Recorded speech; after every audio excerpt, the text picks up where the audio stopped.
they gonna say as soon as that national anthem is sung and the ending part of it. So y'all Texans fans, you better get ready, because here we go. Now, I know some of y'all probably saying, he said, here we go. Let me give you a little history for the here we go. And this is mainly for some of the Texans fans that, I've been going at throughout the season, like Nikki Jenkins, a.k.a. Trinica, Ronnie Armstrong, Rodney Smith, Ed Tillman, by default, Herschel Wafer, who's actually a Dallas Cowboys fan, and Mike Littleton, who's also an Oakland Raiders fan. But I can understand Herschel's point, because the Texans, Cowboys, a Cowboy most likely is a Texan.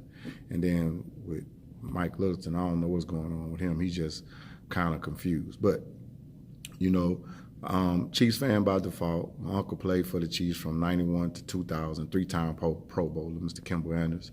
And with myself, going to Mid-America Nazarene University, which is in Olathe, Kansas. So I was a Kansas Cityan for a couple of years.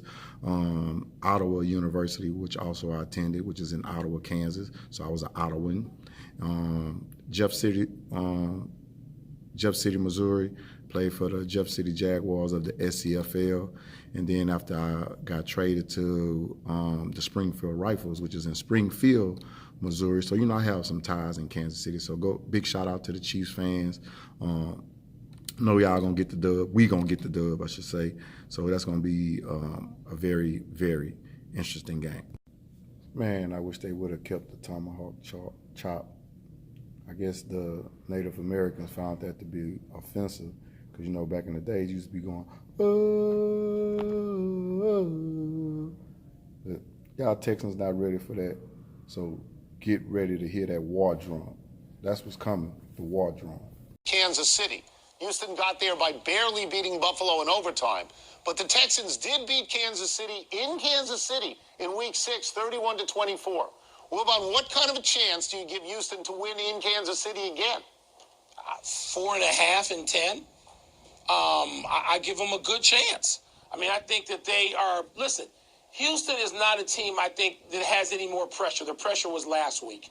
They're going on the road this week. Everybody's talking about Kansas City and Patrick Mahomes and what the Chiefs can do. And the Chiefs like the best team for the next 3 years, blah, blah, blah, blah, blah. Right. And I think that suits Houston better than being, a favorite last week, to be honest with you. So I give them a pretty good chance, Tony, but I, too, will take Kansas City in this game. I like Kansas City because they've won 6 in a row, and in those 6 games, they've allowed only 11.5 points per game. And Houston does not have a big scoring offense. But if you want to go the other way, let's talk about Andy Reid in the playoffs for a second, because he's 12-14 overall. He got to the Super Bowl once in Philadelphia, and since then he's 5-9 in the playoffs. He's 2-5 in Kansas City in the playoffs, and 1-3 at home in Kansas City in the playoffs. So if you want to take the other team based on the fact that Andy Reid can't win in the playoffs, you can make that case. I'm going with Kansas City, but I can see the other side.